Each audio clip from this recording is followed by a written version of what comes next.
Redditors, have you ever gotten an ick from a potential partner or love interest that instantly killed your attraction to them? If so, what happened?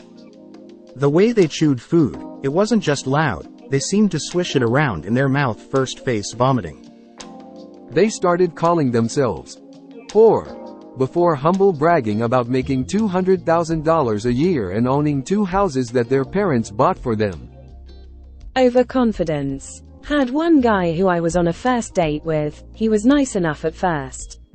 But then he started bragging that I should be happy that he chose to drive 1 hour to see me, and that he had other chicks he could have seen instead. He was overly confident that I was in love with him. I knocked out so fast. Who wouldn't be attracted to someone who gets so much action, sarcasm? She cut off a pair of khakis to make shorts and I didn't like the way she looked in them.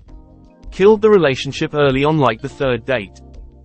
I'd imagine the dinner on the first date would be quite nice, all thanks to daddy's credit card winking face. The smell of her ass was like a rotting corpse. Absolutely repulsive and putrid. I noped out and she took offense and insulted my masculinity and called me a Didn't care. It was the worst smell I've ever experienced and I wasn't about to catch an STD STI from her.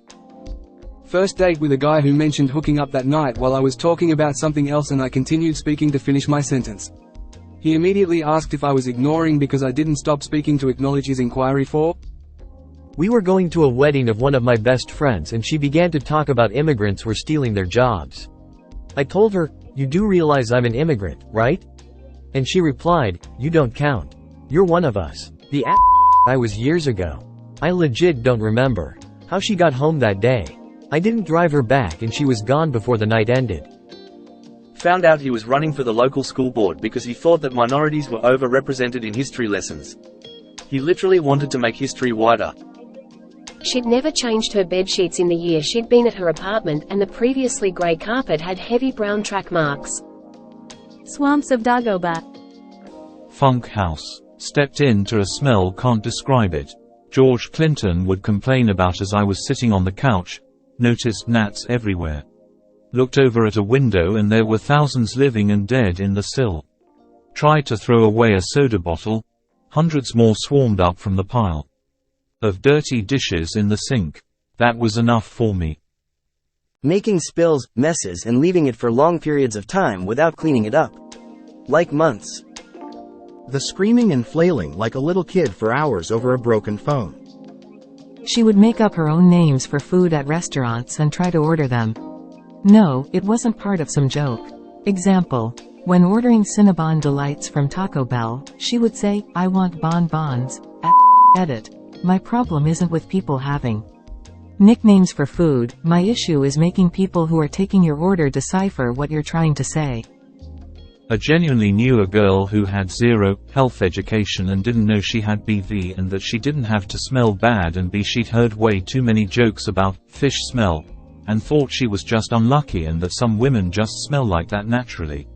She cried when she finally ended up getting the antibiotics and stuff she needed. She had no idea. Yay, Christian school education. She wanted me to only call her the name of her high school bully, who was Guy, that she said she couldn't stand, repeatedly.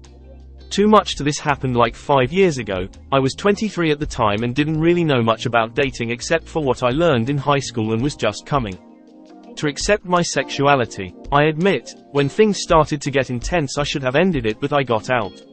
This was supposed to be a little, haha, look how crazy this relationship was thing. I cried my tears and am doing so much better for myself.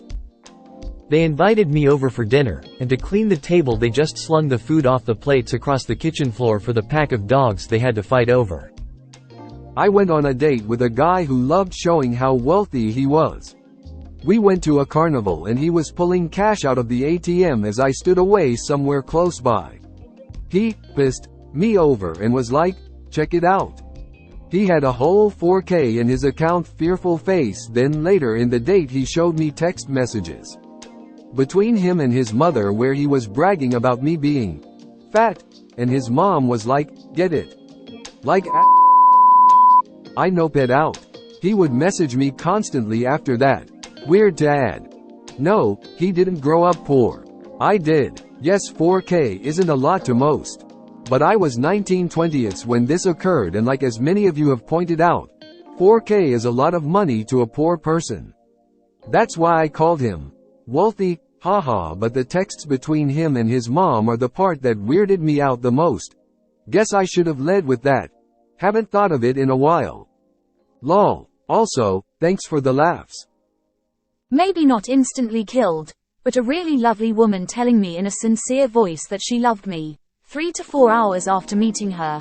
Freaked me the out in a way that I guess could reasonably be described as, the no way was the statement couched either. Just straight up, I love you. Think I responded you don't.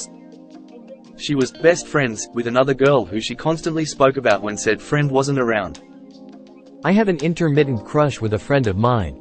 She's pretty, she's funny, she's extremely talented, and she's really chill.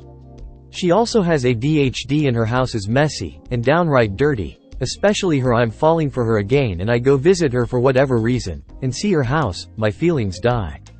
They eventually come up again, months later, after I've forgotten how messy that house was. She started trauma dumping on me, and after telling her multiple times that I wasn't comfortable talking about this in an extremely public place with kids around, she just kept going. She went into extreme detail too, showing me pictures and stuff. When I mentioned getting therapy, she said that she didn't want to pass. Met this really charming guy. Went back to his apartment one day and nearly threw up from the smell. Turns out he has a dog but doesn't take it outside to use the bathroom, so it just poos and pees on everything, and only the poo gets picked sometimes. And there was a year of build-up.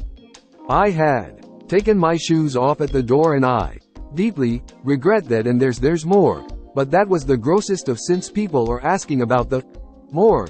But I'll warn you all, TW for animal neglect, because it gets worse.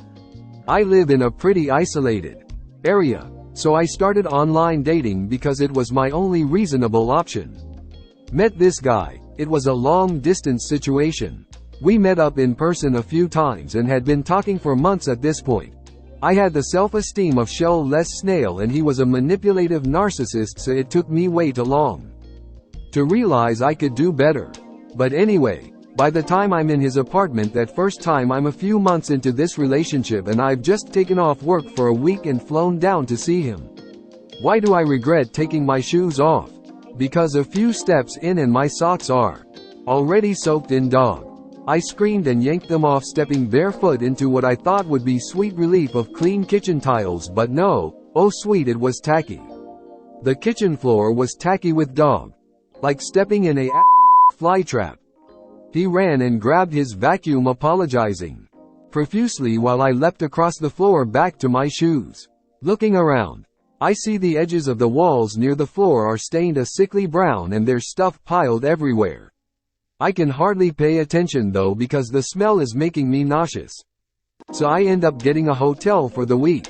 I made up some excuse about how I wasn't comfortable staying with him. I didn't have the self-respect to fly home after that. I had the pleasure of discovering more of his unsanitary habits over that week. Such as, never once washing his sheets because he didn't believe it was necessary. He didn't believe in brushing his teeth and claimed plaque was healthy and protected your teeth. He drank an entire 12-pack of Diet Coke a day. Would cook with expired food. He'd leave a pizza sitting out on the table for days eating out if it. And I kid you not, he spent more time burping and farting than not. He never cleaned the apartment. And when the dog peed or pooed, the would be left to dry and the poo would get scraped up, and whatever was it would just have to dry as well. And yes, there was buildup across the entire floor from that. He would only eat burgers at restaurants, and anything I got he'd wrinkle his nose and tell me, how gross. But then we get to the dog. He saw a puppy at the pet store one day and fell in love with it. He was an incredibly expensive purebred cocker. He had a few issues which I would guess was from inbreeding, severe separation anxiety, paced constantly, and the crazy eyes. Still endearing. He'd follow you around everywhere and look up at you with this zero thoughts look in his eyes and just the two front teeth showing, endless energy, and loved everyone. But BF had no clue how to care for him. He'd take him on walks, maybe twice a day if he was lucky. that consisted of nothing more than a 1-minute circle, and he'd leave him home alone for a day or two at a time while he was working. He didn't train him to anything at all, and when he misbehaved, obviously because he wasn't trained, he'd wave a yardstick at him threateningly that the dog was terrified of. He never hit him when I was there, but I just knew he was when I wasn't around by the dog's reaction. But it gets worse yet. Like I said, he was manipulative, and started hurting the dog to manipulate me and keep me around. He would lock his dog in a tiny dark room for days at a time alone, and would tell me he's going to make him go insane. I snuck into his house one day and took pictures of the tiny room, took screenshots of the texts he'd sent me, but unfortunately he was smart enough to only say most of it in person. Animal control wouldn't do anything about it, so I tried to talk him into letting me adopt the dog. That didn't work, so then I tried taking him to the vet and getting his paperwork, but that didn't work either. He knew hurting the dog was absolutely crushing me. At that point I felt like at least removing myself from the picture would take away one reason for him to hurt the dog. So I left feeling like there was nothing I could do. I still lose sleep thinking about that goofy gap-toothed dog and wishing I could have saved him somehow.